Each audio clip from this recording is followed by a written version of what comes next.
¿Qué tal? ¿Cómo están? Me da mucho gusto saludarlos. Soy Emilio Pineda, soy especialista en comunicación humana, media training y todo lo que tiene que ver con nuevas tecnologías, sobre todo difusión del conocimiento, divulgación y desde luego campañas políticas. Justamente estaremos hablando de marketing político desde varias perspectivas, pero especialmente en temas de neuromarketing político.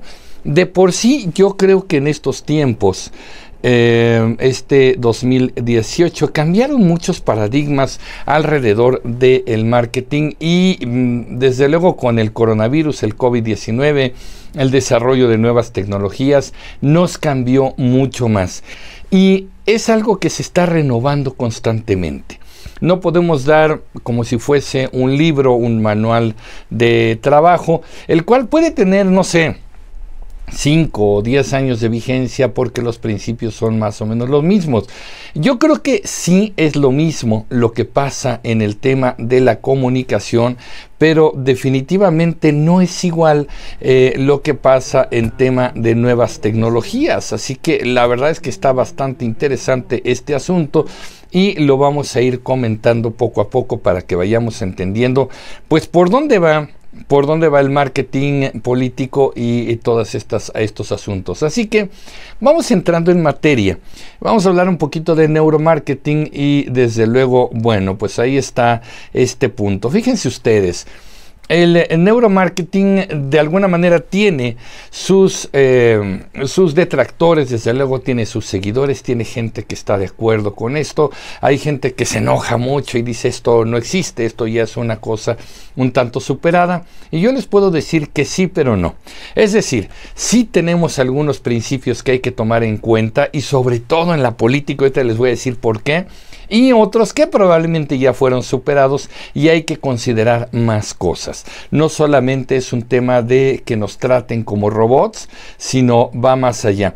Además, déjenme decirles otra cosa. De pronto la gente cree o nos ha hecho creer que el neuromarketing es un asunto en el cual como que nos programan la mente y nosotros sin pensar vamos hacia allá obedeciendo las órdenes de alguien más. La verdad también ese punto de vista es bastante exagerado y no tiene mucho que ver con la realidad. Así que vamos entrándole un poquito al asunto. Más allá de si es charlatanería, no lo es, si es pseudociencia y todo este asunto, pues la verdad es que no. La neurociencia es algo que existe, es una disciplina que existe y que viene desde la década de los 60. Estamos estudiando con mayor profundidad el cerebro. Es interesantísimo y es apasionante porque de alguna manera el cerebro es el único órgano vivo que se estudia a sí mismo, que es capaz de estudiarse a sí mismo. Y eso es interesantísimo, es realmente apasionante, porque seguimos todavía hoy tratando de entender muchísimas cosas alrededor del cerebro.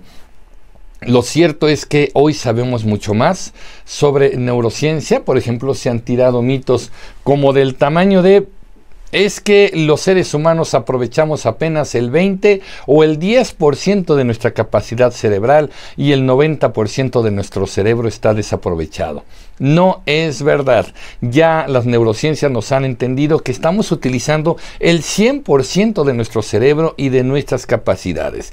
Este asunto de que si nos volvemos telépatas y podemos mover objetos a distancia, adivinar el pensamiento del otro y todo este asunto, bueno, se han ido al terreno de las neurociencias. La verdad es que nuestro cerebro se utiliza en su totalidad y cada zona del cerebro tiene una función específica, tiene igual que el CPU, la unidad de procesos de una computadora, tiene lugares especializados para la memoria, para el lenguaje, para la vista, para el movimiento de todo nuestro cuerpo. En fin, todas las habilidades tienen algún punto especializado en el cerebro y de pronto el cerebro también funciona de manera integral.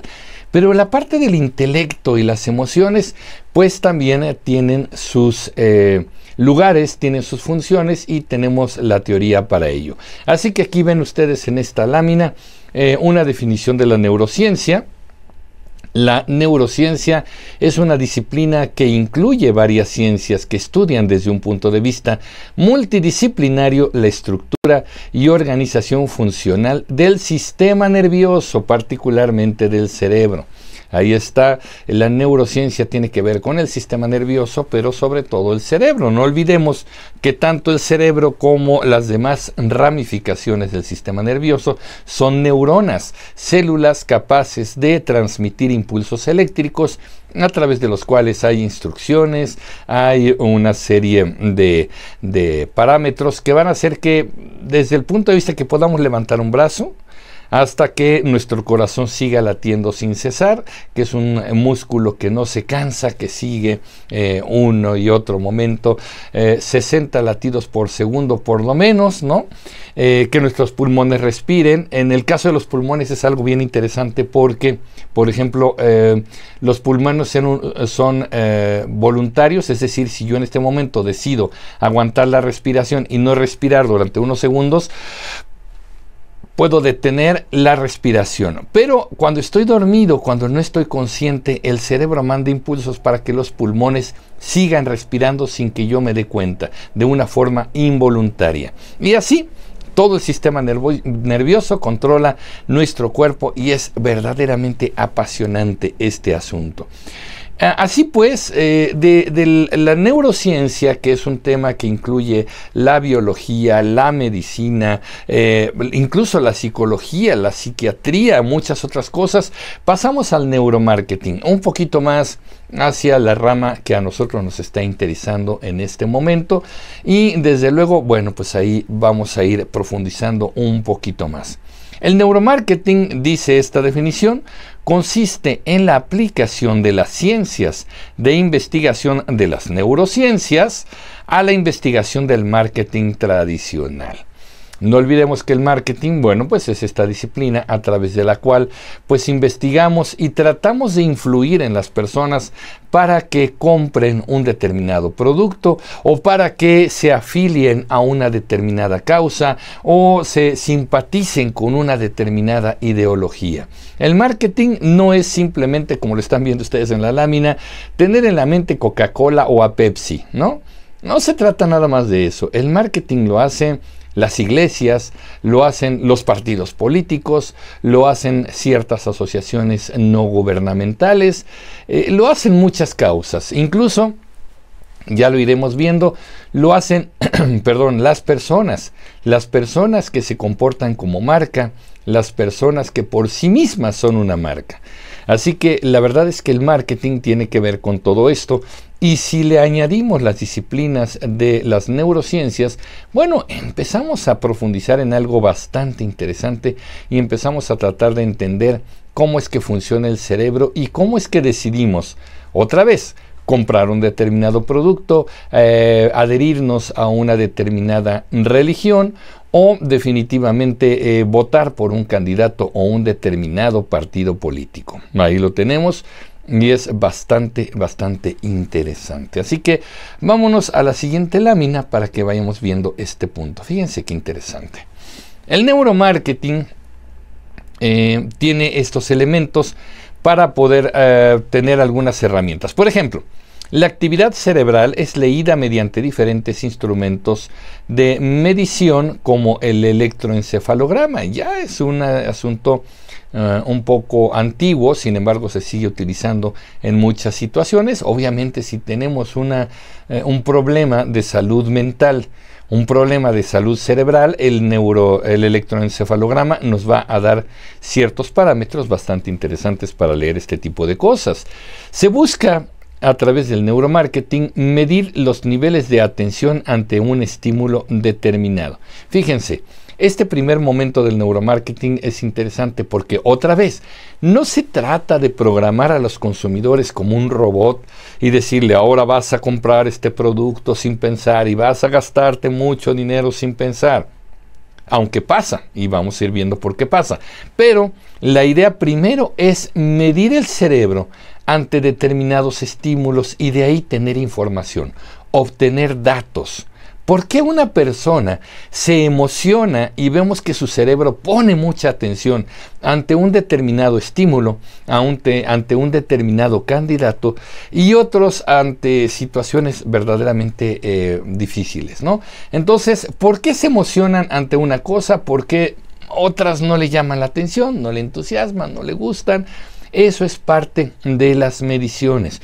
Hoy en día no solamente se mide con el electroencefalograma, sino hay muchas más cosas. La presión arterial, el movimiento de pupilas, muchas otras cosas. Así que llegamos a un instrumento que en el caso de la publicidad visual funciona bastante bien. Aquí está, lo tienen ustedes aquí. Es el eye tracking, o ¿cómo le podríamos llamar? Un seguidor del movimiento de los ojos. Un tracker es esta herramienta que va siguiendo el movimiento de algo. Por ejemplo, si ustedes han comprado en Amazon o en Mercado Libre, en cualquiera de estos lugares, cuando su pedido ya está listo para llegar a su casa, se manda por paquetería y el servicio de paquetería lo que hace es buscar dónde está tu paquete exactamente y cuándo va a llegar a tu casa. Eso es un tracking. Están siguiendo tu paquete. Cuando pides un Uber, por ejemplo, y ves que el carrito ya se está acercando a tu casa, ya está como a 3 cuadras de tu casa y ya te preparas para salir, bueno, pues eso es un tracker, y la función que está desarrollando la aplicación justamente es un tracking. Este eye tracking lo que hace es buscar el movimiento del ojo ante una imagen que se le presenta al frente. ¿Qué es lo que mira? ¿Y por cuánto tiempo lo mira? Eso es bastante interesante. Ahí, si ustedes están viendo, este modelo es un modelo muy antiguo. La verdad es que los eye tracking han evolucionado bastante. Hoy son gafas más discretas, más elegantitas, ¿no? Menos invasivas, menos que te sientas en una clínica o en un hospital de óptica, ¿no? Aquí justamente estamos viendo un modelo viejito. Pero ¿qué es lo que está leyendo este eye tracking? Les voy a mostrar una gráfica bastante interesante sobre lo que hacen. Les voy a poner el ejemplo. A ver, me voy a regresar un momentito. Fíjense.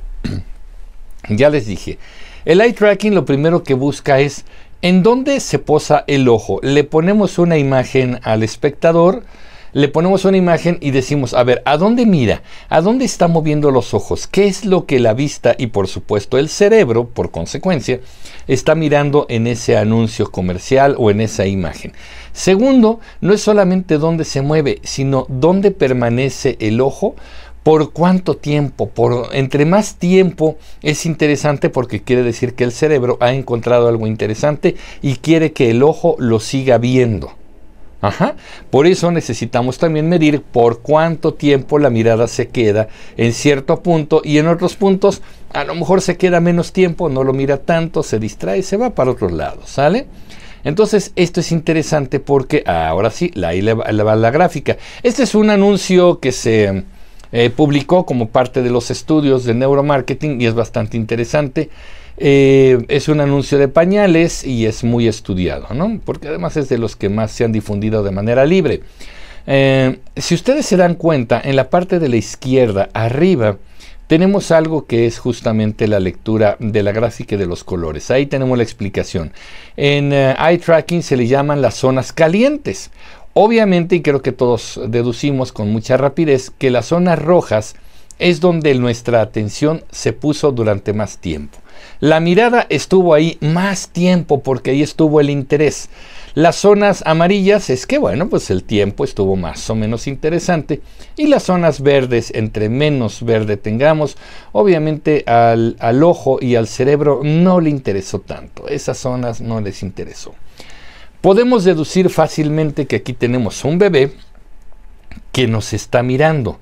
Obviamente la gráfica que nos presenta el resultado del eye tracking no nos lo muestra, pero pues ahí están los ojos del bebé mirándonos a nosotros, ¿no? Ahí tenemos al bebé utilizando un producto. ¿Qué anuncian? Pues pañales, ¿no? Está utilizando el pañal, y luego en la parte derecha tenemos un texto que nos da como el eslogan, lo más importante, ¿no? Otro texto más pequeño, 2 párrafos en los cuales seguramente nos está diciendo las características del pañal. El producto es más absorbente, es más resistente, las cosas que se dicen de un pañal. ¿Qué más se puede decir un pañal? Un pañal nunca va a decir, este niño se va a ir a la universidad, ¿no? No. Pues los pañales hablan de resistencia, de absorción. Lo que quieren es facilitarle la vida a los papás para que no se haga un batidillo ahí, ¿no? Entonces, yo creo que la explicación va por ahí, ¿no? De qué está hecho los materiales. Aquí se alcanza a leer polímeros no tóxicos, no irritantes, clínicamente probados y recomendado por pediátricos para los bebés con alergia y piel sensible, lo último que dice el párrafo, ¿no? Bueno, ¿dónde están puestos los ojos del espectador? Pues en esos textos no mucho. Luego vemos abajo el producto, el pañal, ahí está el pañal, y abajo a la derecha tenemos finalmente la marca del pañal. Ahí está la marca. Y abajo, pues hay un disclaimer, como le llaman estos textos, en los cuales, si usted no está satisfecho con la protección, bla, bla, bla, le regresaremos su dinero, en fin. En la parte de abajo es como un textito legal de garantía. Pero si vemos el eye tracking, vemos el resultado, lo que nos dio la gráfica, nos damos cuenta dónde está la zona más caliente. En los ojos del bebé. Ah, qué interesante. Si no somos mercadólogos, diremos con toda naturalidad, pues es lo claro, ¿no? Pues si el bebé nos mira, lo que hace el ojo humano, el cerebro humano, por instinto, por natural respuesta, es mirar aquello que nos mira. Entonces, lo que estamos viendo es los ojos del bebé. El bebé nos mira, nosotros vemos los ojos. Ahí es donde está más tiempo la mirada del espectador. Sí, hay algunas zonas amarillas en el eslogan, un poquito de zonas amarillas al principio de los párrafos. El producto casi no se ve. La marca, pues sí, tiene también sus zonas amarillas, y el disclaimer de abajo, pues prácticamente nadie lo vio. A nadie le interesa ver ahí una letra chiquita que con trabajo se alcanza a leer. ¡Ah, qué bien, qué padre, qué bonito! Estamos mirando los ojos del bebé. Les pregunto en este momento, ¿esto funciona para la marca, para el producto? Por supuesto que no, porque yo no quiero que vean al bebé. ¿Qué es lo que quiero que vean? Quiero que vean mi producto y quiero que vean la marca. ¿No les ha pasado a ustedes que van, por ejemplo, van por el periférico o van por una calle principal en la ciudad donde ustedes se encuentren y de pronto ven un anuncio espectacular arriba de un edificio, arriba de un terreno, arriba de una casa? Ahí está un anuncio espectacular. ¡Qué bonito! Una foto muy atractiva, a lo mejor hay una familia. A lo mejor hay una chica atractiva, hay un hombre galán, no sé, hay una escena de campo bonita, hay perritos. ¡Ay, qué bonito anuncio!, ¿no? Una frase, por ejemplo, tu familia cada vez más sana y más feliz, ¿no? ¡Ah, qué padre! Pasaste de largo y la pregunta es, bueno, ¿y qué anunciaba ese anuncio? Perdón por la redundancia, pero así es, ¿no? ¿Qué producto se está anunciando ahí? ¿Qué servicio? Es más, yo paso diario y veo ese anuncio y sí, me acuerdo del perrito, me acuerdo de la familia, me acuerdo del chico, me acuerdo de la chica, pero ¿qué anuncia? Muchos anuncios. Si no te queda claro qué están anunciando, a lo mejor están anunciando un yogur saludable, o están anunciando un supermercado nuevo, o están anunciando un seguro de vida. Si pasas por el anuncio y en ese lapso no te quedó claro qué se está anunciando, es evidente que ese comercial fue mal diseñado. No hay de otra, ¿no? Es que la posición, es que los colores, lo que sea. No. La agencia de publicidad, los estrategas, los diseñadores diseñaron mal. Les queda bonito, tú te acuerdas, está chistosa, hay una foto chistosa en la que a alguien se le abre una botella, ¡puah!, sale líquido y hasta cierra los ojos porque le está mojando la cara. ¡Ay, qué divertido! Está padre la imagen. ¿Y qué anuncian? ¿Quién sabe? Si tú tienes esa sensación al ver un anuncio, ten la seguridad de que el anuncio está mal diseñado. Por lo tanto, este anuncio que estamos viendo aquí, que probablemente fue diseñado para una revista, por el tipo de tamaño de letras y los elementos que están ahí incluidos, seguramente fue para una media plana de revista, probablemente para una media plana de periódico. Evidentemente tiene fallas, porque el anunciante no le interesa que tú veas un bebé muy lindo, te enternezcas con el bebé y pues no, lo que menos veas sea el producto. El producto, si ustedes se dan cuenta, vean las zonas calientes, pues no se ve tanto, ¿no? Entonces la pregunta es, ¿qué hay que hacer? Hay que modificar este anuncio. ¿Qué tendríamos que hacer si necesitamos que la gente vea el producto, que vea las ventajas del mismo y que le quede más claro la marca, en fin? A lo mejor tendríamos que subir el tamaño de las letras, no sé, poner el logotipo en otro lado, poner el logotipo cerca de los ojos del bebé tal vez, ¿no? Para que vean el logotipo. ¿Qué hay que hacer? Miren, este es un caso real y la agencia de publicidad modificó el anuncio. Vamos a ver el anuncio modificado y pongan atención en las zonas calientes. ¡Tarán! ¡Qué interesante!, ¿no? ¿Qué fue lo que pasó? La verdad es que los elementos no se cambiaron excepto uno. ¿Cuál fue el elemento que se cambió? La mirada del bebé. Ahora el bebé ya no te mira a ti, ya no mira al espectador. Ahora el bebé mira sobre todo las letras del anuncio, el eslogan, las letras grandes. Ahí está la mirada del bebé. No se puede ver otra vez, pero les aseguro, viendo el anuncio original, ahí está la mirada del bebé. ¿Qué pasó aquí? Que el cerebro, obviamente, una vez más, mira a donde miras tú. Si estamos platicando con alguien, seguro nos ha pasado muchas veces, estamos platicando con alguien y ese alguien de pronto desvía la mirada y mira para otro lado, lo primero que vamos a hacer nosotros es también voltear a ver qué está mirando. ¿A quién ves? ¿A quién saludas? ¿No? Peor aún, si se trata de una expresión amable, ¿no? Estamos platicando con una chica y de pronto ella voltea y sonríe para allá, pues ya valiste, ¿no? A lo mejor estamos en el plan de la conquista y a lo mejor su atención se fue a otro lado. La reacción natural de nuestro cerebro, la reacción natural de nuestro cerebro es mirar hacia dónde está viendo la otra persona. ¿Qué ves? ¿A quién saludas? ¿O por qué te llamó la atención alguien por allá? ¿Sí? Obviamente este principio de neurociencia se aplica a este anuncio. Si ustedes lo ven, bueno, se van a dar cuenta que el bebé ahora sí está mirando hacia las letras y observen por favor las zonas calientes cómo se movieron. Es impresionante, ¿no? Porque ahora sí la gente ya está leyendo el texto principal, se mete a leer el texto complementario, donde están las características del producto, ya mira más los pañales, el paquete de pañales se mira más. Y definitivamente tengo casi una zona caliente, está anaranjadita en el logotipo. Ahora sí no solamente son unos pañales, ya me queda claro cuál es la marca de pañales que se está anunciando ahí. Vaya, hay gente que hasta se puso a leer el disclaimer en la parte de abajo, ¿no?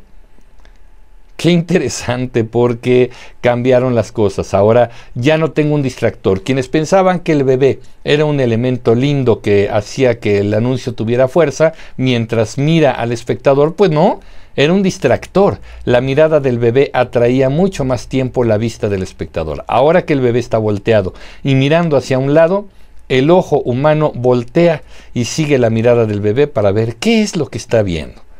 Y entonces ahora sí, ya puedo ver la marca del producto, el producto en sí mismo y todas sus características. ¿Se dan cuenta? Este tipo de mediciones son las que hace el neuromarketing.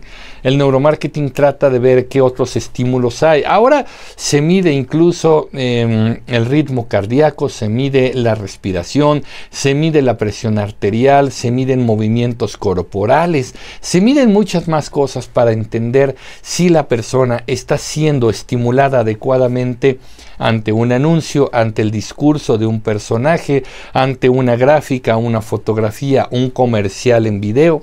Todo eso ya se está midiendo por parte del neuromarketing y a partir de ahí nos damos cuenta si la persona está entusiasmada o no ante un anuncio o ante un estímulo. Me voy a regresar tantito a la pantalla para platicarles una anécdota. Aquí está, ya perdí mi mouse, ahí estamos. Este programita es interesante, pero no me gusta esa pantalla profunda, ¿no? Que a veces hace. Pero en fin, Quienes tengan la curiosidad, esto es muy interesante, es un software que pueden descargar en su computadora, es gratuito y ustedes pueden crear qué configuración quieren darle a la imagen. Y aquí estamos hablando de un programa que se llama OBS, O de Oscar, B de bueno, S de Samuel. OBS es gratuito y lo pueden descargar a su computadora y es bueno para dar ciertas clases y todo. Aquí tengo un microfonito para que me oigan mejor y bueno, ahí está lo técnico.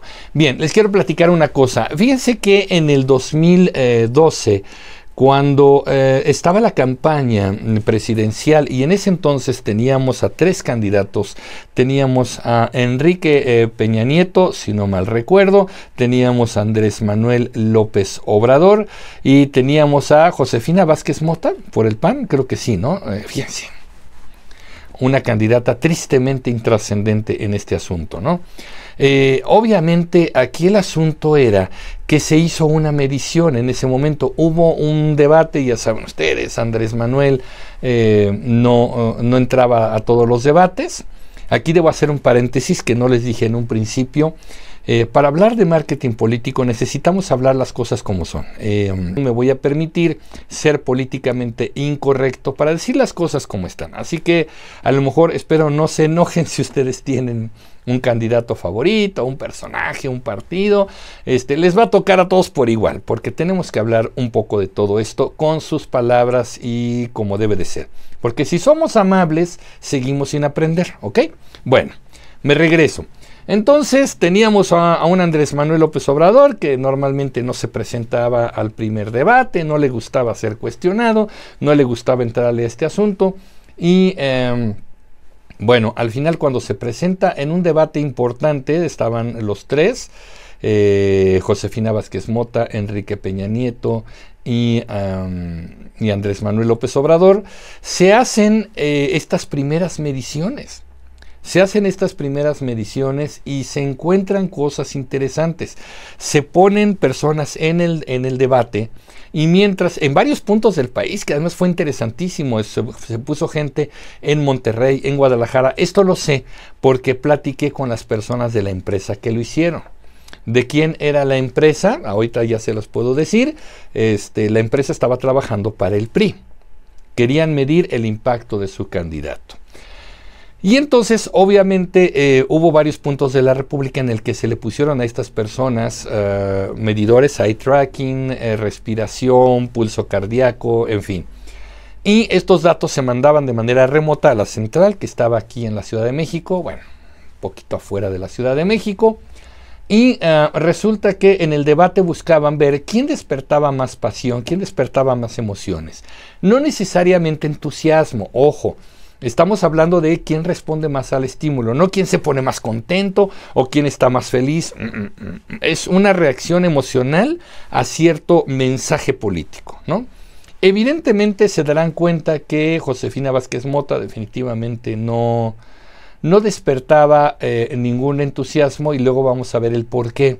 Aunque ella tenía como bien marcada su coreografía, ella también mostraba la mano, tenía como ciertas gimmicks o ciertas repeticiones de frases para que la gente la tuviera bien posicionada. Algún asesor le dijo, pues va por ahí, repite estas palabras, repite estos conceptos, repite las señas y la gente se va a quedar contigo. ¡Ah, qué interesante! Pero ella, su personalidad siempre fue muy acartonada, muy así, y entonces, bueno, no despertaba ningún entusiasmo. ¿Quién seguía en el entusiasmo o quién seguía en la respuesta emocional? Pues Enrique Peña Nieto. A pesar de que muchos apostaban justamente a que la guapura del candidato ayudaba mucho a la campaña, que efectivamente sí lo hizo, el discurso era malo.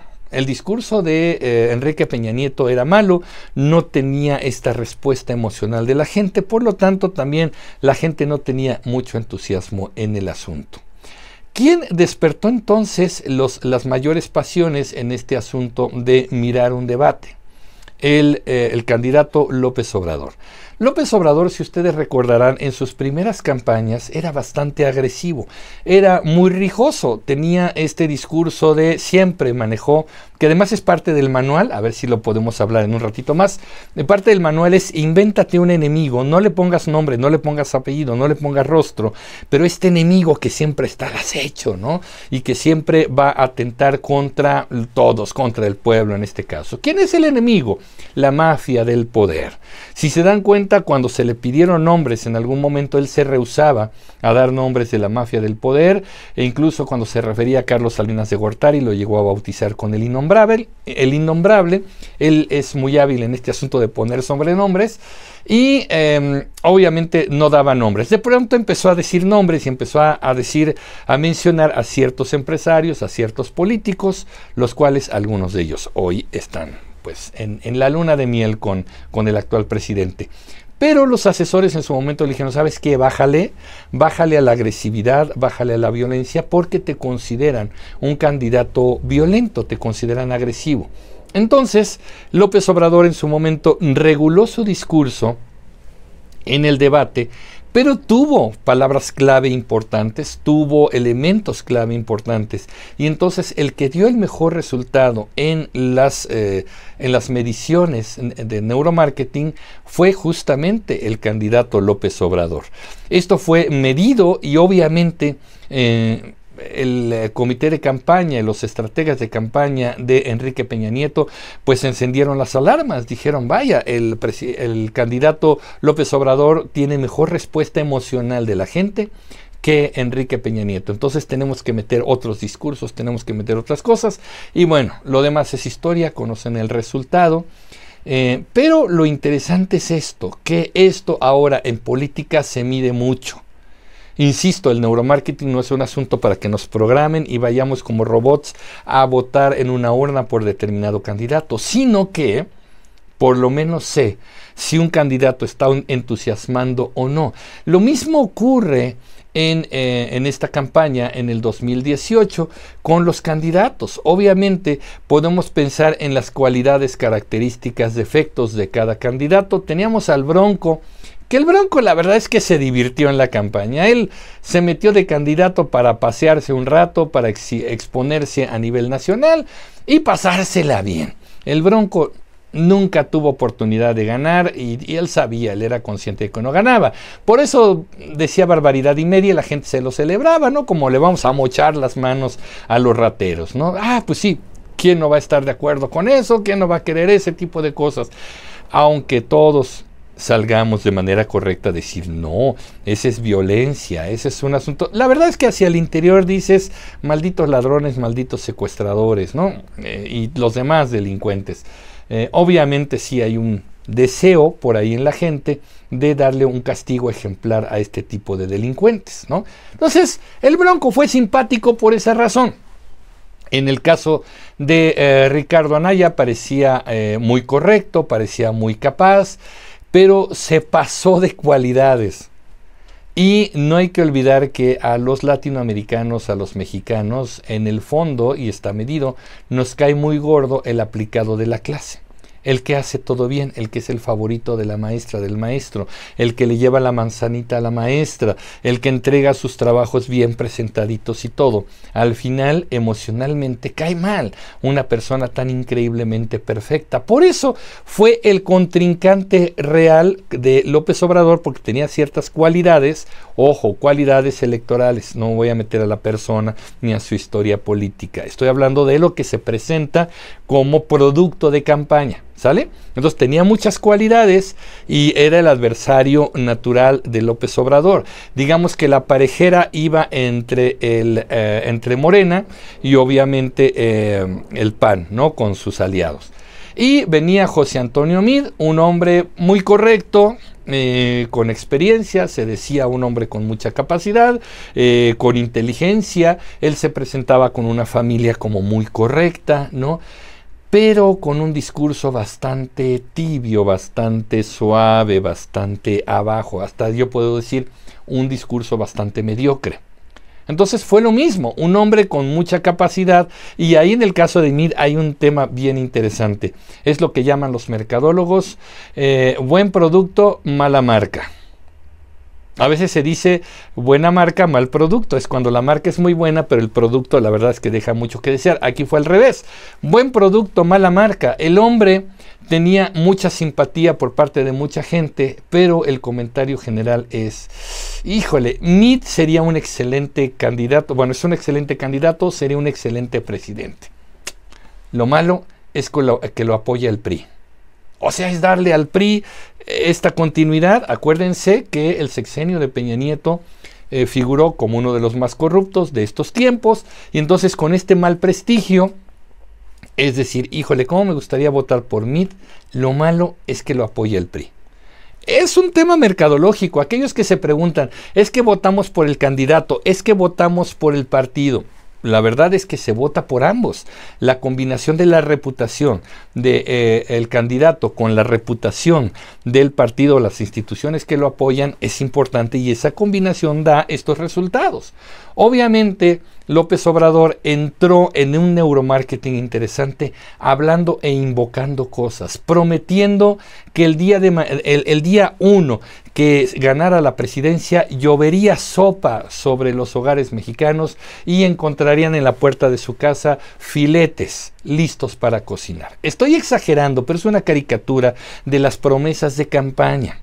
Se prometió lo imposible, se prometió lo verdaderamente difícil de cumplir, y se prometieron cosas también tan ambiguas que yo puedo decir hoy, pues sí lo cumplimos desde un punto de vista y no lo cumplimos desde otro punto de vista. ¿Sale?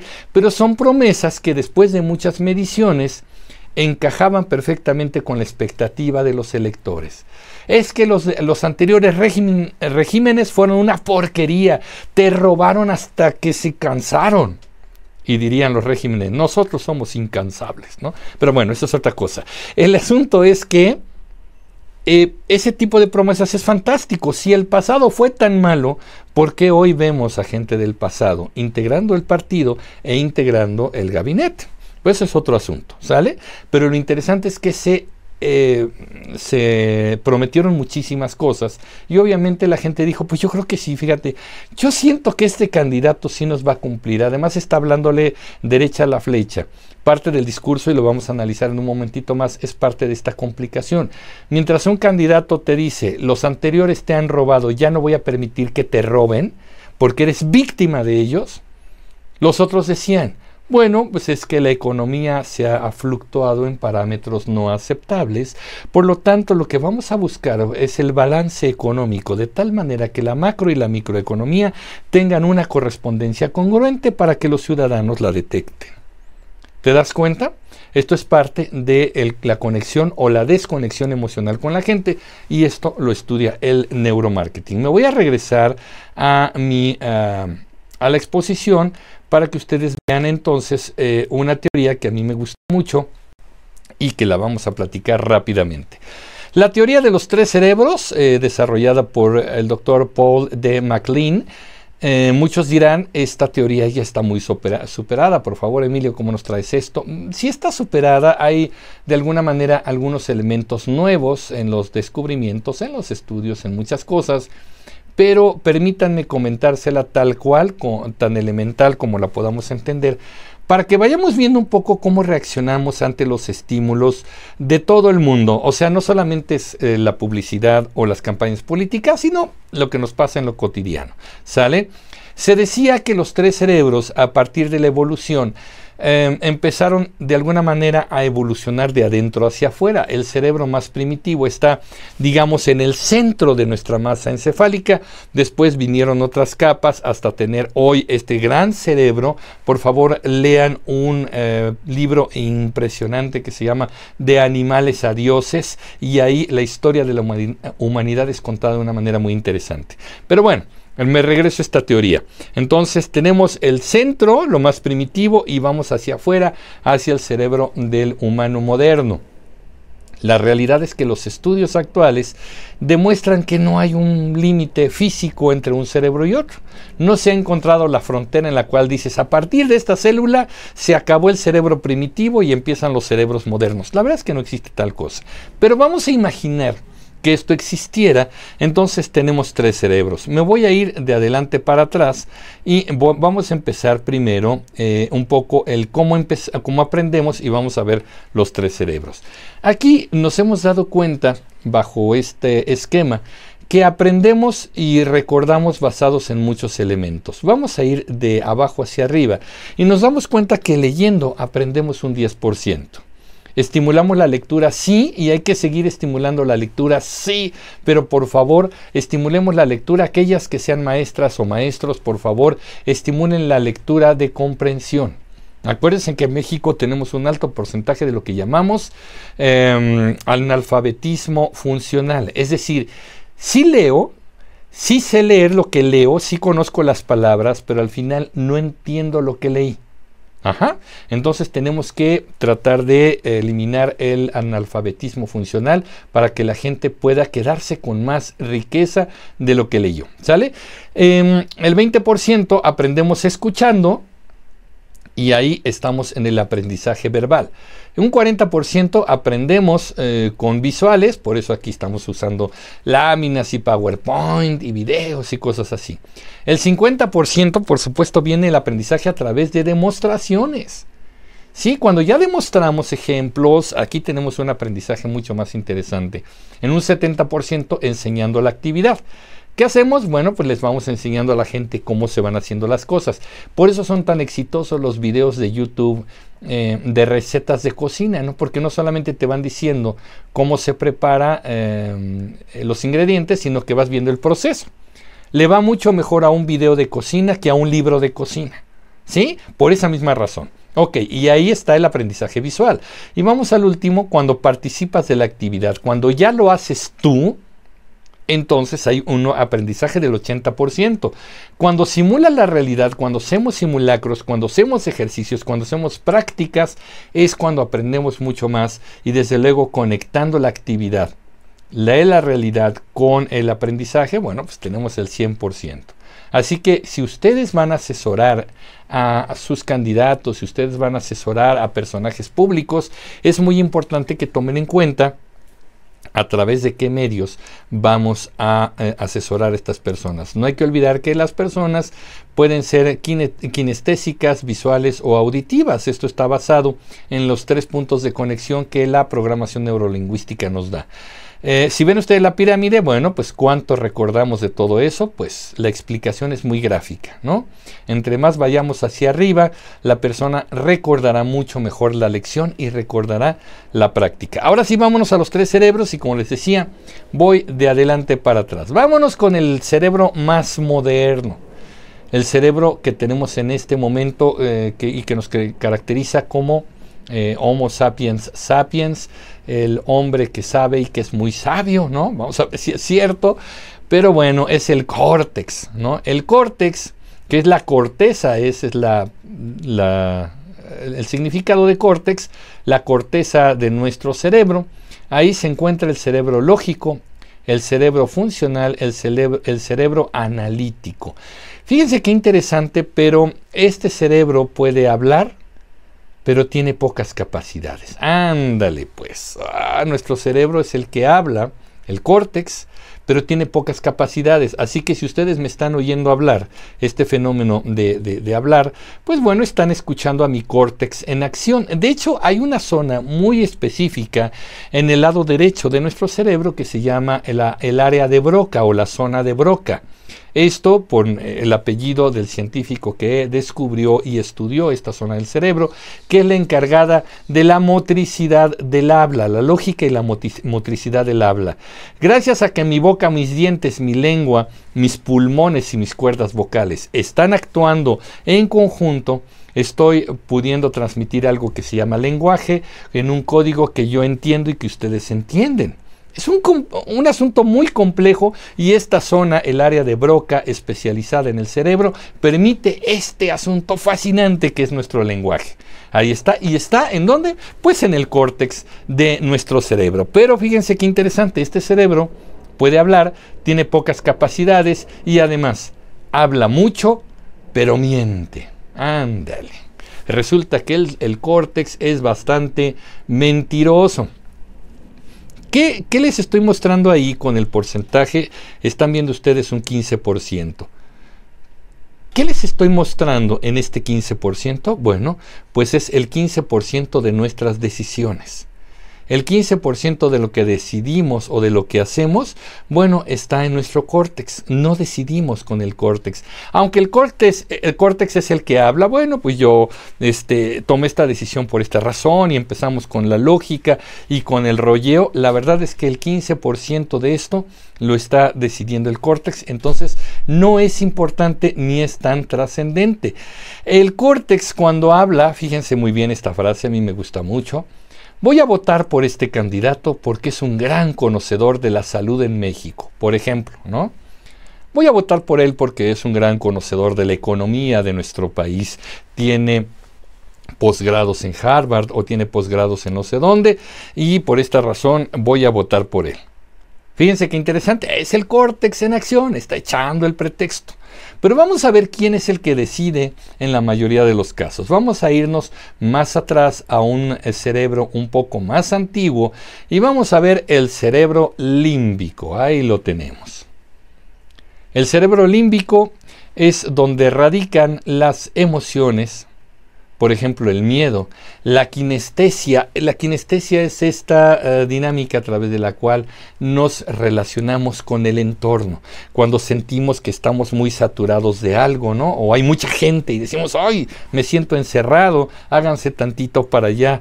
La sana distancia, bueno, tiene que ver no solamente con el tema de la salud y de alejarnos de un posible contagio, sino también con esta comodidad. Hay gente que no le gusta que la gente esté muy cerca de ella. Hay gente que no tiene tanto problema, su kinestesia dice, ok, pues estamos amontonadones, pero no hay problema, ¿sí? La kinestesia es lo que hace que haya gente que se sienta a gusto en cierto entorno, con ciertos elementos a su alrededor. Vean por favor videos de Donald Trump sentado en su escritorio, cómo le choca tener objetos cerca de sus manos. Si tiene el tintero, tiene un folder, tiene un documento cerca, lo primero que hace es alejarlo, es como los gatitos, ¿no? Lo aleja, lo hace para allá. Su kinestesia no tolera tener cosas cerca, ¿no? Entonces, muy interesante. En el cerebro límbico también están las sensaciones. ¿Y qué pasa con este cerebro? Este cerebro no habla. Definitivamente no habla. Y entonces, ¿qué pasa? ¿Cómo podemos medir? El cerebro toma decisiones. Si se dan cuenta, el cerebro límbico toma el 30% de las decisiones de lo que hacemos en la vida. Las decisiones las tomamos con las emociones, con el miedo, con la kinestesia, con las sensaciones. Pero en la torre, ¿cómo le vamos a hacer si este cerebro no es capaz de hablar?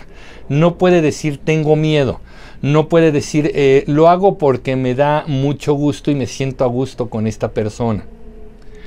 Si el cerebro, el córtex nos dijo voy a votar por este candidato porque es un gran conocedor de la salud, miren ustedes, el cerebro límbico dirá, aunque no lo podamos escuchar como tal, está diciendo, me siento bien votando por él, me cae bien, es como yo. Fíjense, esta última frase, estrategas, asesores, tomen en cuenta esto. Cuando una persona se identifica con el candidato, la tienes, pero de calle, ¿eh? Cuando el candidato se parece a ti, la tienes de calle. Obviamente esto es interesante porque es algo muy complejo. ¿Cómo un candidato va a sentirse identificado con el pueblo, las personas que menos tienen, y al mismo tiempo podría ir a un evento del Consejo Coordinador Empresarial o a la Coparmex con los grandes empresarios, dueños de empresas? ¿Cómo hacerlo? Bueno, pues ahí está parte de la estrategia, es muy interesante. Pero si tú hablas el idioma de tus electores, la tienes ganada, porque él dirá, su cerebro límbico dirá, esta persona se parece a mí, es como yo. Ajá. Y ahí hay claves bien interesantes. Hay que ver dónde están tus votantes principales, qué es lo que quieren, qué anhelan, qué les molesta, qué les encanta, a qué aspiran. Y entonces entender que el mensaje va a tener que ir por ahí, aludir más a sus emociones. ¿De qué sirve? Yo siempre lo he dicho, qué padre que hagan ustedes sus plataformas políticas y hacen un folleto con nuestra propuesta en salud, nuestra propuesta en educación, nuestra propuesta en trabajo y en empleo. ¡Ay, qué bonito! ¿Sabes a dónde van a acabar esos folletos? Bueno, un rato en la mesa de la cocina o en el sillón de la sala, pero difícilmente va a ser leído. No quiero decir que no lo hagan. Háganlo, porque es parte del material que debe tocar el elector, el votante. Es importante que le entregues cosas, pero de ahí a que lo lean está muy cañón, es muy difícil, porque aquí, si ustedes se dan cuenta, voy a regresar la lámina, hasta abajo miren, el 30% de la decisión de las decisiones que tomamos, las tomamos con el cerebro límbico. Pero ahora necesitamos irnos más atrás, al inicio de los tiempos. Mi cerebro favorito, y me encanta, digamos que es el cerebro más primitivo que evolucionó en el ser humano. Híjole, el reptiliano, es una chulada.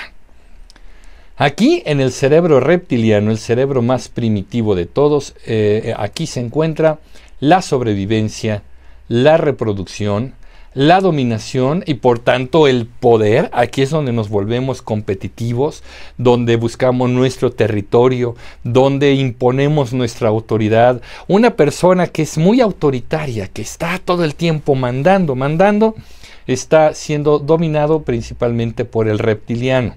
Y aquí se encuentra la defensa. Por eso hay personas que de alguna manera reaccionan muy rápidamente para proteger a sus seres queridos, a sus hijos. Hay un tema, y me voy a regresar tantito porque sí se los quiero decir de manera personal y mirándolos a la cámara. Bueno, que sí me están viendo en el recuadrito de abajo, pero se los quiero decir aquí. Miren.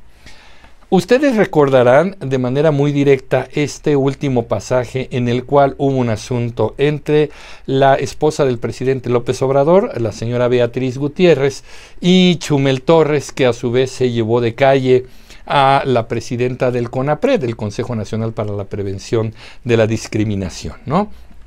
Que fue un asunto verdaderamente desastroso. Vamos a ver los antecedentes rápidamente, que ustedes los conocen muy bien.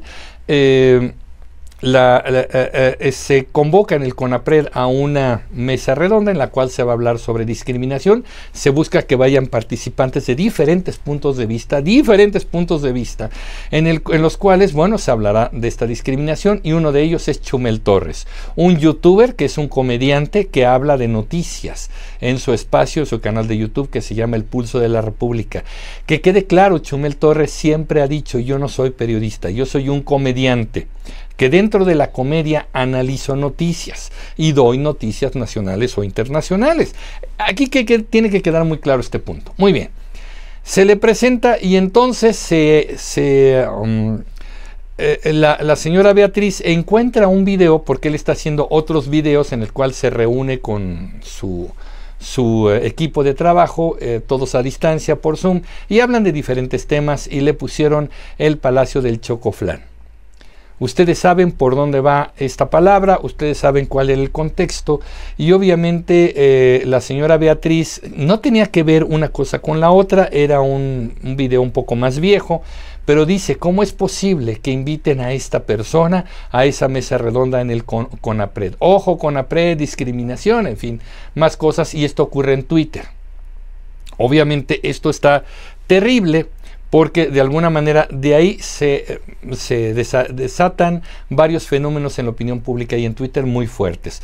Lo consecuente y lo que nos dimos cuenta es, primero, se cancela la mesa redonda, Y después, a través de unas declaraciones que hace el presidente el día siguiente, en las cuales sorprendentemente dice que no sabía que existía el CONAPRED, cuando la directora del CONAPRED fue nombrada por él.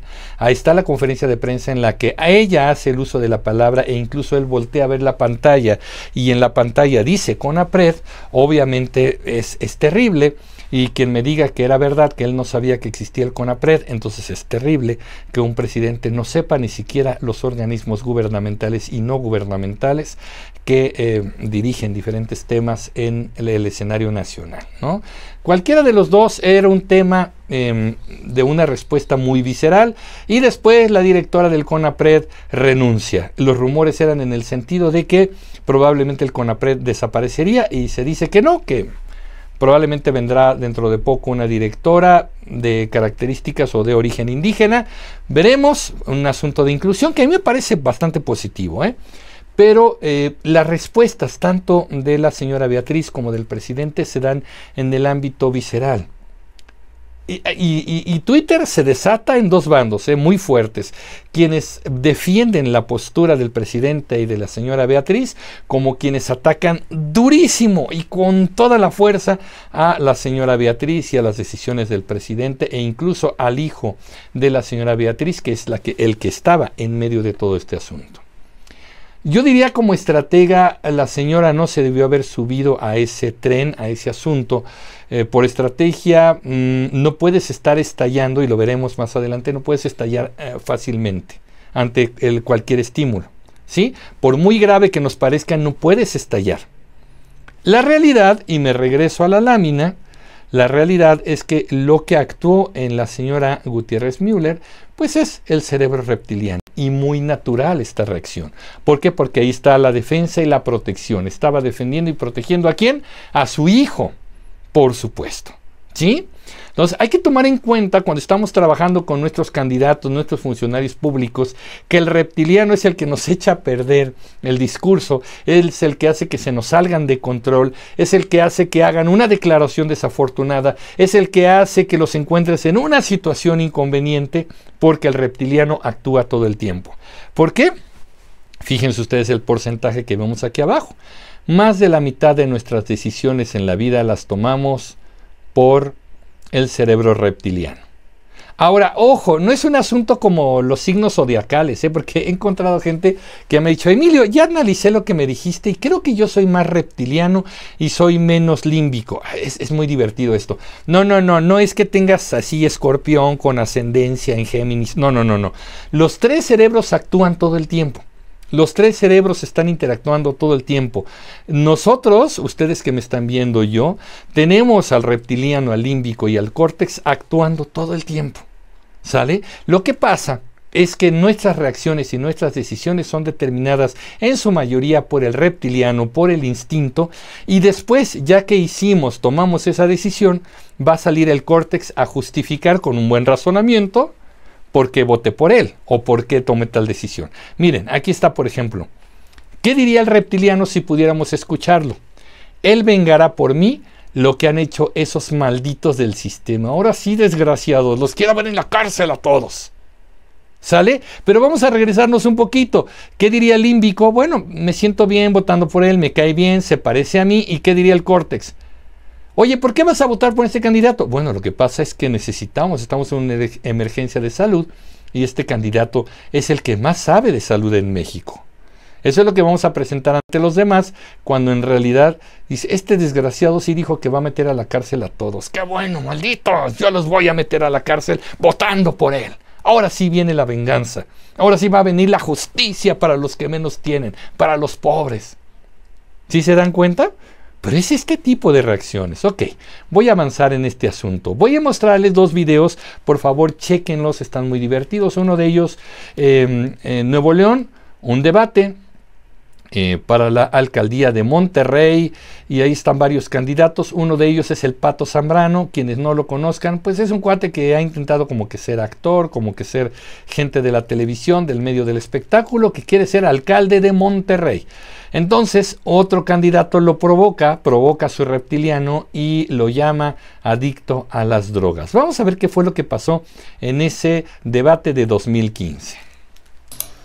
No quisiera yo distraerme en este debate contestando pues a las tonterías que otros candidatos expresan aquí. Yo nomás le quiero decir a los niños de Monterrey, vean esto, vean estos candidatos y acuérdense que las drogas destruyen, muchachos, no las prueben. Muchas gracias. ¿Me estás diciendo drogadicto? Candidato. A ver, ¿me estás diciendo drogadicto? No se puede intervenir cuando no es su turno, candidato Patricio Zambrano. Ten mucho cuidado con lo que dices. Candidato Patricio Zambrano. Procurador, defiéndeme. Candidato Patricio Zambrano, en su turno usted podrá intervenir.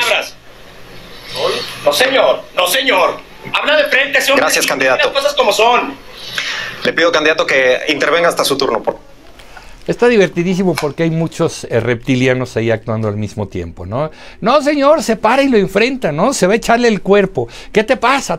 El moderador de plano no sabe ni qué hacer, hasta si le olvidan las reglas. No se puede, ahorita no puede pasar, titubea porque no sabe cómo controlar el asunto. Hay un movimiento del cuerpo en el que a lo mejor intenta, dice, pues me pondré enfrente de él para que no avance, pero no, se regresa a su atril. Parte porque tiene que conservar la compostura y parte porque no me va a tocar un guamazo, ¿no?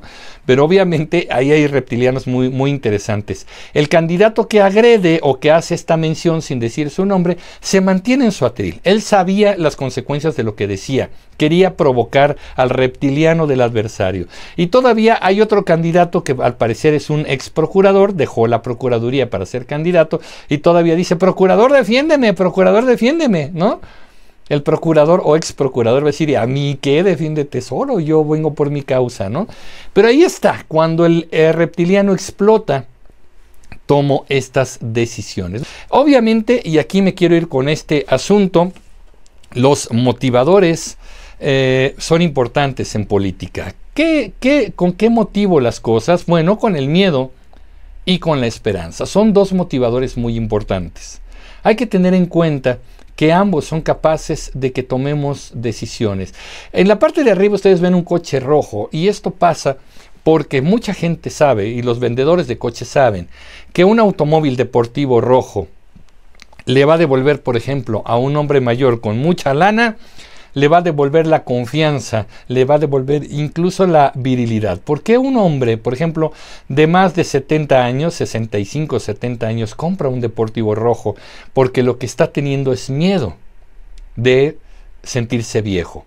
Con esto quiere seguir siendo potente, poderoso, viril, ¿no? Eso pasa mucho en hombres con mucho dinero y que hacen esto. ¿Qué pasa? Ahí están viendo ustedes a la actriz Demi Moore, que después de varias parejas, pues bueno, tiene un novio, creo que ya ni está con él, pero esta foto es muy interesante porque es un novio creo que 20 años menor que ella.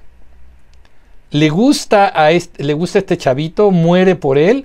¿O qué? ¿A qué le tiene miedo Demi Moore? Evidentemente le tiene miedo a sentirse mayor, a envejecer. Eso pasa en el medio del espectáculo, esto pasa en el medio de la política. Tenemos políticos que tienen miedo a hacerse viejos o que tienen miedo a no tener esa fortaleza, esa potencia, esa virilidad, ¿no? Es muy interesante porque estamos aludiendo al reptiliano. Así de básicos son los asuntos. Aquí tenemos a los tres candidatos de la última elección, los principales. Ya les dije, el Bronco fue a pasear, por eso no los pongo ahí. Creo que mi cara, o bueno, mi cuadro está medio tapando a José Antonio Meade, pero ahí los tenemos. ¿Qué vendieron ellos? Vendieron miedo, vendieron esperanza. Obviamente, cuando tú le vendes miedo al electorado, tienes que venderles la esperanza también, porque si los dejas solamente en el miedo, no hay manera que voten o que reaccionen. Tiene que decirles hacia dónde se va a orientar el voto y esto es muy interesante. Por eso aquí se los pongo. Fíjense bien. Esto es muy interesante, vean esta gráfica, los arquetipos de marca también funcionan en los candidatos. Los arquetipos de marca son aquellas figuras que fácilmente identificas en tu mente. Ahí están, son varios y hacia el cuadrante tenemos cambio, desafío, estabilidad, bienestar. Pues tenemos un montón de cosas, ¿no? Tenemos en la parte de arriba al Joker, que es una persona divertida, es alegre. Una persona seductora, deseable, sexy. Tenemos al rebelde, que es inquieto. Tenemos al héroe, que se arriesga, que se esfuerza. Tenemos al sabio, que te garantiza fidelidad, sabiduría. Tenemos al rey, que es una persona controlada, que es una persona asertiva, que nunca va a perder la compostura. Tenemos a la madre, que es generosa, que es cuidadosa, protectora.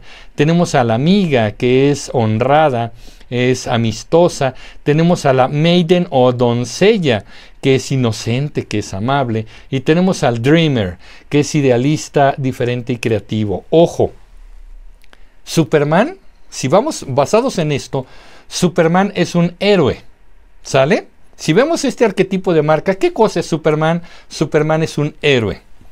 Pero un héroe no necesariamente es Superman.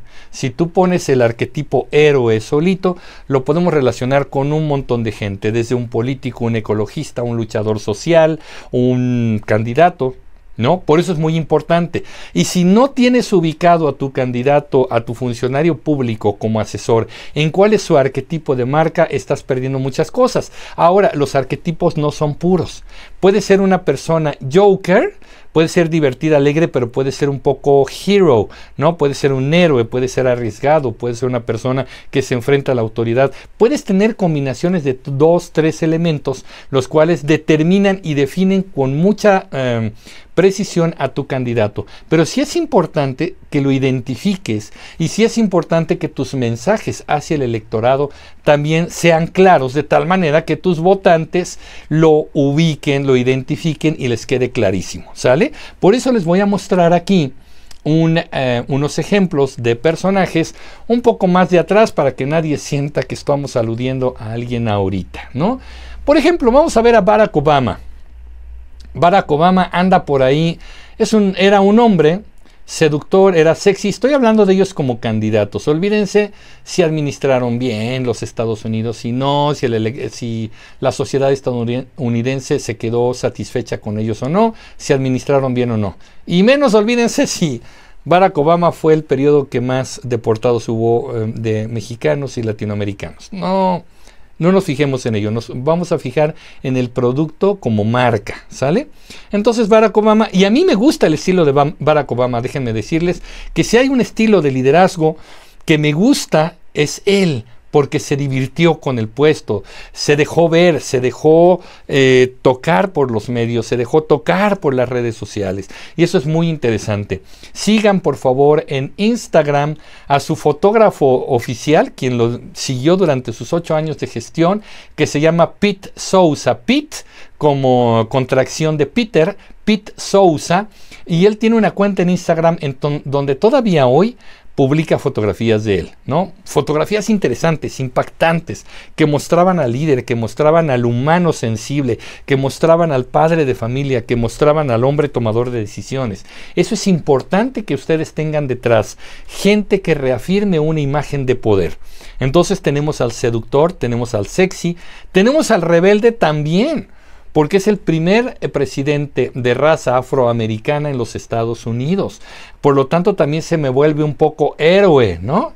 Es un poco héroe Barack Obama. Vamos a ver al Bronco del lado derecho también. Es un hombre rebelde, por supuesto.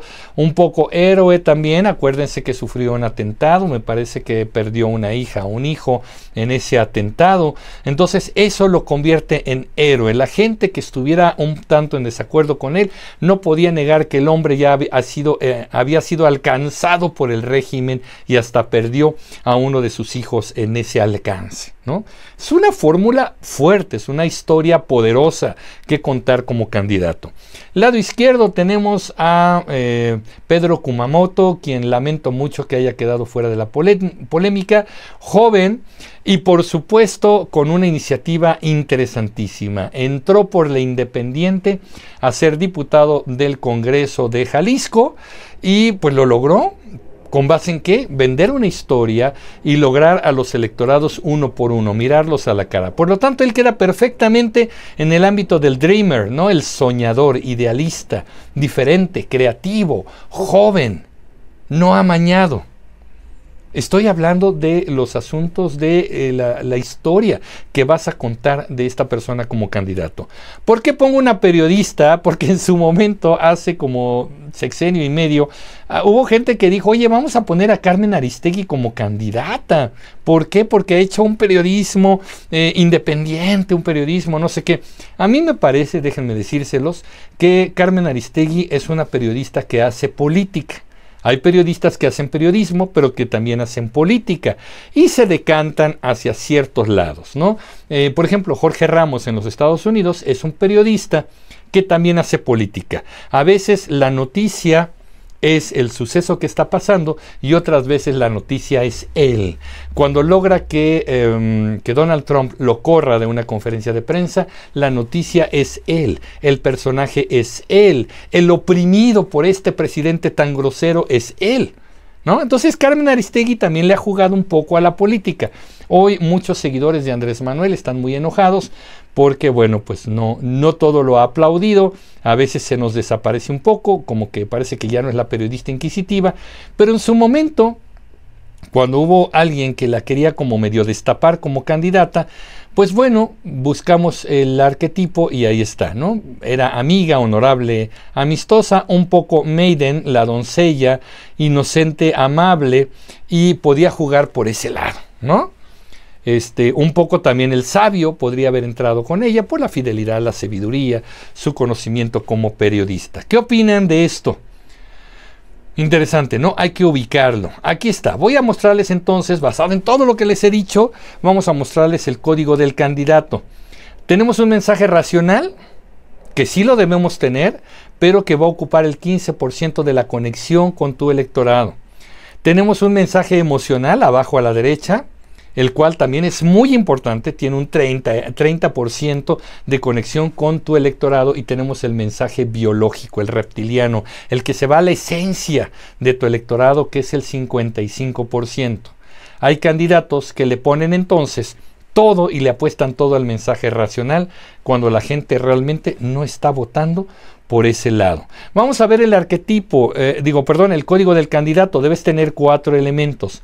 Tienes que tener el arquetipo, la metáfora. Es un héroe, es un sabio, es un luchador, es un soñador. Tienes que tenerlo claro. A la derecha tenemos el símbolo, la imagen, la promesa.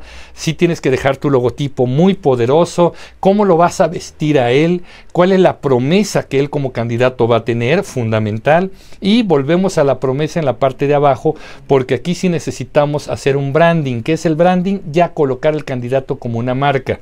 Y tienes que segmentar cómo va a llegar con los empresarios y cómo va a llegar con los agricultores, cómo va a llegar con el sector cultural de este país y cómo va a llegar con las personas que viven en ciudades perdidas, en las zonas más pobres del país.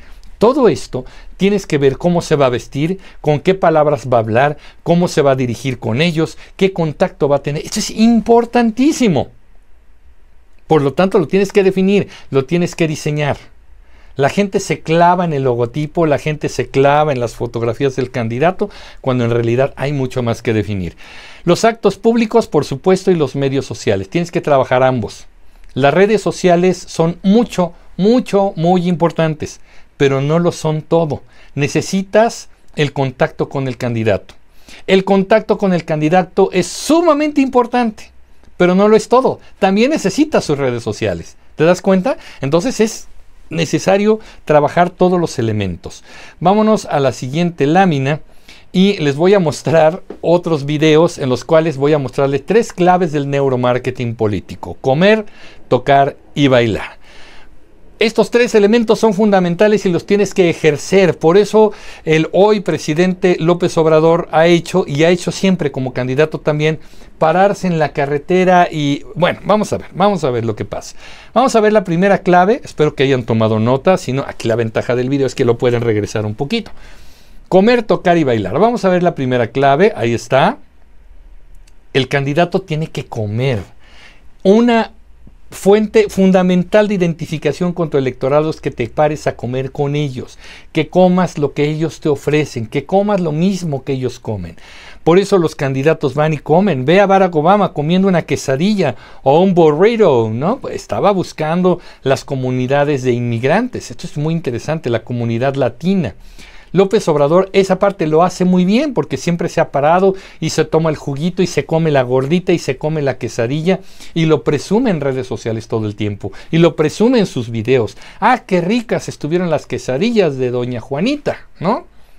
Esto es fundamental, comer. Segundo elemento, tocar. ¡Claro! Tienes que tocar a tu electorado. López Obrador le gusta besar niños, pero la forma en la que los besa fue algo que fue muy atacado en las redes sociales. No está mal besar al niño, está raro besarlo como lo besas, porque casi le vas a pegar una mordida en el cachete. No sé, madres y padres de familia en este momento, piensen en el político que quieran y llévenselo para que le den una mordida a su niña y a su niño en el cachete.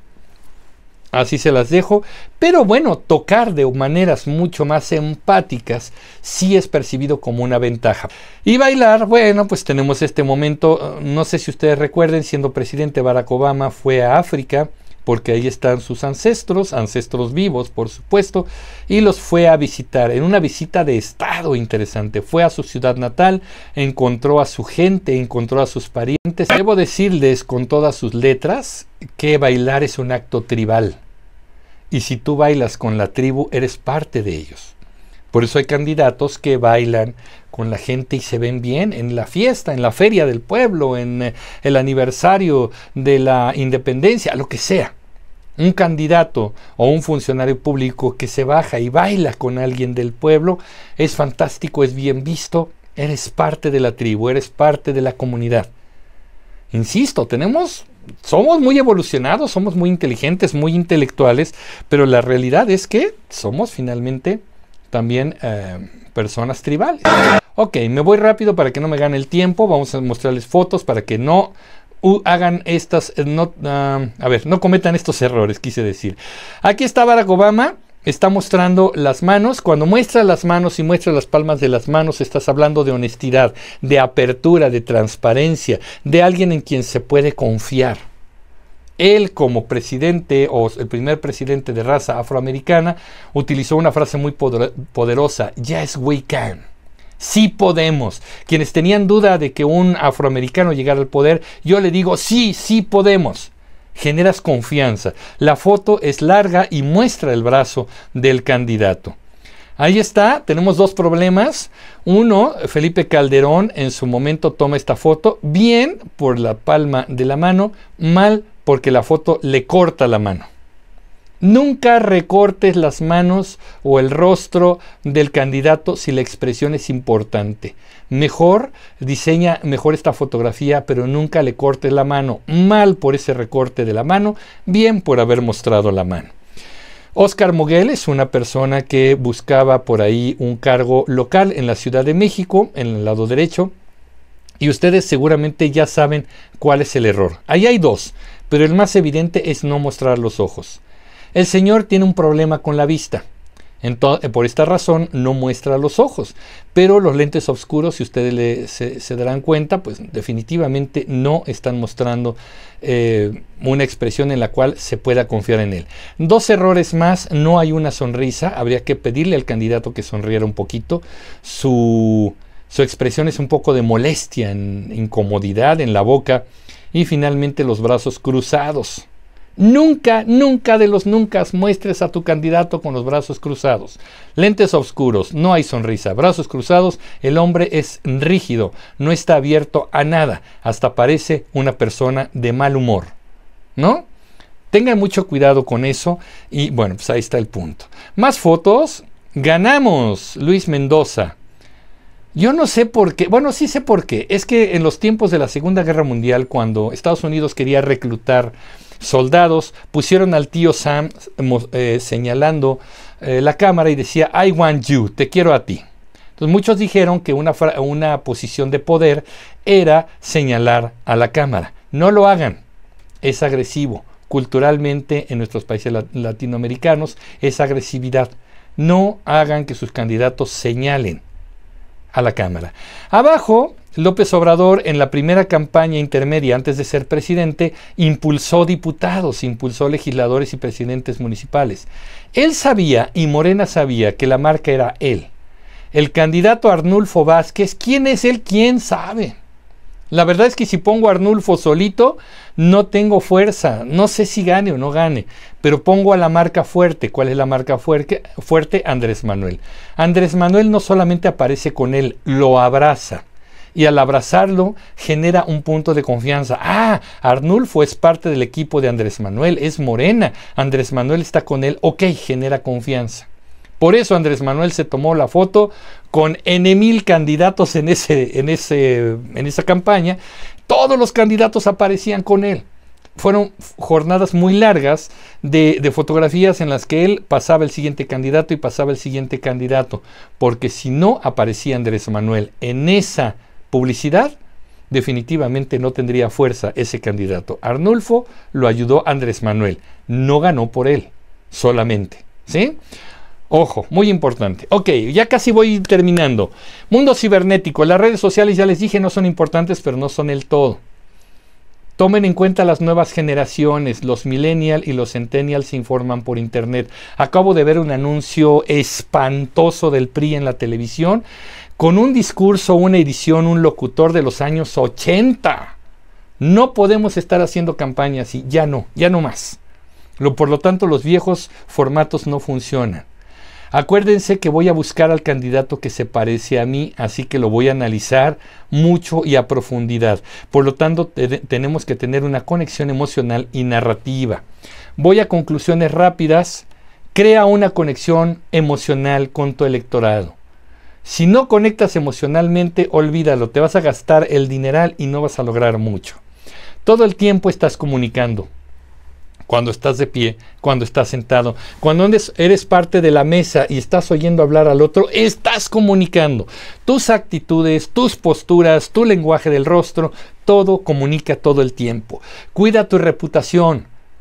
Dile a tus candidatos, a tus funcionarios que se porten bien, incluso cuando creen que no los están viendo. No es un tema de moral, es un tema de imagen. Cuiden su reputación. Las redes sociales son complemento importante, ya se los dije, y la estrategia va más allá de buenas ocurrencias. Si van a poner a su candidato a remar en un lago y el candidato no sabe remar, no lo hagan. Si vas a poner a tu candidato o a tu presidente a que se ponga un cubrebocas, enséñale primero, no lo permitas que lo haga. ¿Se acuerdan de Nicolás Maduro? Si no lo han visto, busquen en YouTube a Nicolás Maduro poniéndose un cubrebocas. Es horrible. Busquen a Bolsonaro en Brasil poniéndose un cubrebocas. El tema no son de ocurrencias. Enséñales, cuídale su imagen y cuida su reputación. Yo he llegado al final prácticamente, pero les voy a recomendar 2 libros: Neuromarketing Político, Francisco Musiego, y un libro de un servidor. Me voy a permitir hacer un comercial personal. Yo tengo un libro que se llama Las 20 claves del Media Training y que lo pueden encontrar en Amazon. Búsquenlo en Amazon, lo pueden bajar en formato electrónico y ahí doy las claves para lograr tus objetivos ante la prensa, radio y televisión. Lo que se debe hacer, lo que no se debe hacer, los mensajes clave y muchas cosas más que están por ahí. Desde luego estoy a sus órdenes. Si desean ustedes asesoría, si ustedes desean asesoría remota, lo podemos hacer a través de estas tecnologías, o asesoría presencial, con mucho gusto revisamos sus estrategias de campaña, vamos con sus candidatos, vamos con sus funcionarios públicos y hacemos una buena estrategia. Yo quiero despedirme ya dejándoles mis redes sociales. Ahí está el correo electrónico. Búsquenme en Facebook como Emilio Pineda Speaker y busquen mi canal de YouTube Comunicreando, así se llama el canal, Comunicreando. Yo todos los jueves entrego un video nuevo sobre otras cosas. Hablamos de política, pero hablamos de otros temas. Así que espero que les haya gustado este asunto. Aquí les dejo estos correos. Me voy a regresar a la pantalla para verlos y poderme despedir de ustedes. Yo de verdad les agradezco muchísimo la oportunidad de haber estado con ustedes. Muchas gracias a todos por su atención y seguimos en contacto. Pásenla bien. Nos vemos pronto. Hasta luego.